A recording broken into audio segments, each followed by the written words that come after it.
ఆంధ్రప్రదేశ్‌లో 151 స్థానాలు వైసీపీకి ఇచ్చిన ప్రజలు ఈరోజు ఎందుకు ఇచ్చామనే బాధపడే పరిస్థితికి అధికార పార్టీ తెచ్చుకుంది అంటే ఈ పరిపాలన ఏ విధంగా ఉందో మనం మాట్లాడుకునే కన్నా కూడా ప్రజలు రేపు ఓటు రూపంలో బుద్ధి చెప్పబోతున్నారనేది ఎవరు కాదనలేని వాస్తవం. అయితే ఇక్కడ జగన్మోహన్ రెడ్డి ప్రజల్లోకి రావాలి అంటే వెనక పరదాలు పెట్టుకుంటా ఉంటారు, లేదా చుట్టూ పోలీసులను పెట్టుకుంటా ఉంటారు. అట్ ద సేమ్ టైం ఇటీవలే ఒక లెటర్ హెడ్ని రిలీజ్ చేసి ఒక జీవోని, ఒక రకంగా మాట్లాడుకోవాలంటే ఒక జీవోని విడుదల చేశారు. ఏంటయ్యా జీవో అంటే, జగన్మోహన్ రెడ్డికి, అదేవిధంగా ఆయన భార్య భారతీరెడ్డికి, అదేవిధంగా జగన్మోహన్ రెడ్డి కూతుళ్ళైన ఎవరైతే అబ్రాడ్లో ఉంటా ఉన్నారో వీళ్ళ నలుగురికి సంబంధించి స్పెషల్ సెక్యూరిటీని కల్పిస్తూ కూడా జగన్మోహన్ రెడ్డి పేషి నుంచి ఒక లెటర్ రావడం జరిగింది, ఒక జీవో రావడం జరిగింది. మరి కుటుంబం అంటే ఈందేనా?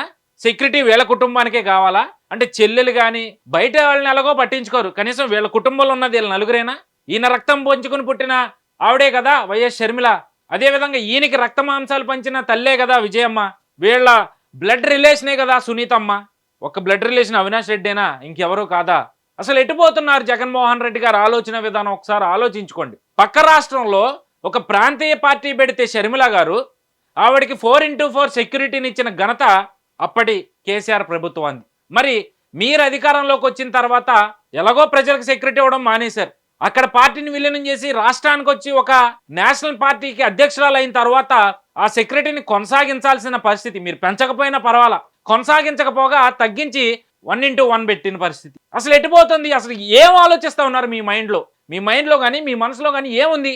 సునీతమ్మ మీదేమో చంపేస్తాము, పొడి చేస్తాము అంటూ కూడా ఫేస్బుక్, సోషల్ మీడియాలో పోస్టులు పెడతా ఉంటే నిమ్మకు నీరెత్తనట్టుగా మాట్లాడకుండా ఉండిపోతున్న పరిస్థితి. అటు షర్మిలని, ఇటు భారతమ్మని, అదేవిధంగా సునీతమ్మని, వీళ్ళందరినీ కూడా భయభ్రాంతులకు గురి చేస్తూ ఈరోజు ఈ వైఎస్ఆర్సీపీ పేటీఎం బ్యాచ్ అంతా కూడా విపరీతమైన పోస్టులు పెడుతూ భయభ్రాంతులకు గురి చేస్తున్న సొంత కుటుంబీకుడివి. సరే, రాష్ట్రానికి ముఖ్యమంత్రి అన్న అంశాన్ని పక్కన పెడదాం, సొంత కుటుంబీకుడివి, ఆ ఇంటికి ఇప్పుడున్న పెద్దం అనుకుందాం. మరి ఆ పెద్దరికం హోదాలో ఉన్న నువ్వు వాటిని ఖండించి, అరే బాబు మీరు చేస్తుంది తప్పురా, అలా చేయకండిరా అని చెప్పాల్సింది పోయి ఉన్న సెక్యూరిటీని తగ్గించేసి, అంటే ఏంటి 2019లో ఏదైతే రక్త సిక్తంగా రాష్ట్రాన్ని మార్చి ఏ విధంగా ఎలక్షన్లో లబ్ధి పొందావో ఇప్పుడు ఎన్నికల్లో కూడా అదే విధంగా లబ్ధి పొందాలని చూస్తా ఉన్నావా?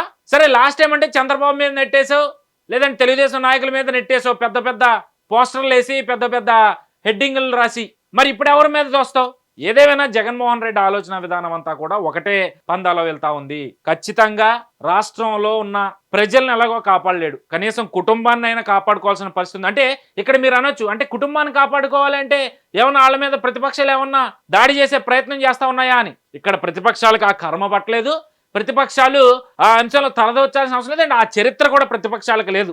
ఈ రోజు రక్త చరిత్ర ఉన్న చరిత్ర ఎవరికి ఉంది అంటే జగన్మోహన్ రెడ్డి కుటుంబానికి ఉంది. వివేకానంద రెడ్డి హత్య కావచ్చు, లేదంటే వాళ్ళ తాతగారి టైంలో జరిగిన హత్యలు కావచ్చు, లేదా రాజశేఖర రెడ్డి ముఖ్యమంత్రిగా ఉన్నప్పుడు జరిగిన హత్యలు కావచ్చు, ఇవన్నీ కూడా వాళ్ళ కుటుంబానికి సంబంధించినవే. మరి ఈ రోజు ఆ కుటుంబాన్ని కూడా కాపాడుకోలేకపోతున్నాం అంటే, ఏదైనా మాట్లాడితే వ్యక్తిగతంగా వెళ్ళానని అంటారు కానీ ఈరోజు ఆ కుటుంబంలో మగవాళ్లకున్న విలువ ఆడవాళ్ళకి లేదా అనే ప్రశ్న ప్రతి ఒక్కరిలో తలెత్తుతా ఉంది. మరి ఇంకా బయటకు వచ్చి మాది మహిళా సంక్షేమ ప్రభుత్వం లేదా మహిళా సాధికార ప్రభుత్వం అని ఎలా గొప్పలు చెప్పుకుంటారో ఒక్కసారి మీ విజ్ఞతకే వదిలేస్తా ఉన్నా జగన్మోహన్ రెడ్డి గారు.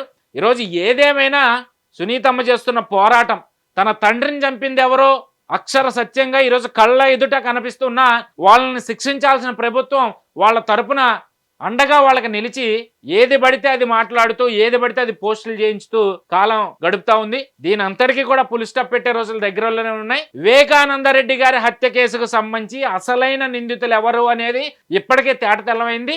వాళ్ళని ఖచ్చితంగా వచ్చే రోజుల్లో కోర్టు బోనుల్లో ఊసల వెనక చూడబోతున్నాం అనేది ఎవరో కాదనలేని వాస్తవం. ఎవరైతే ఈ విధంగా భయభ్రాంతులకు గురి చేస్తూ పోస్టులు పెట్టారో వాళ్ళందరూ కూడా రేపనే రోజు వాళ్ళు చేసిన తప్పుకి చింతించాల్సిన పరిస్థితి రాబోతా ఉంది. దాన్ని గుర్తుపెట్టుకునే ఇక నుంచైనా కొంచెం ఇలా భయభ్రాంతులకు గురి చేసే పోస్టులన్నీ పక్కన పెట్టేసి కొంచెం మంచి దారులు ఆలోచించి రాష్ట్రానికి ఉపయోగపడే అంశాల మీద పోస్టులు పెట్టమని చెప్పి ఈ సందర్భంగా నేను ప్రతి ఒక్కరికి తెలియజేస్తా ఉన్నా.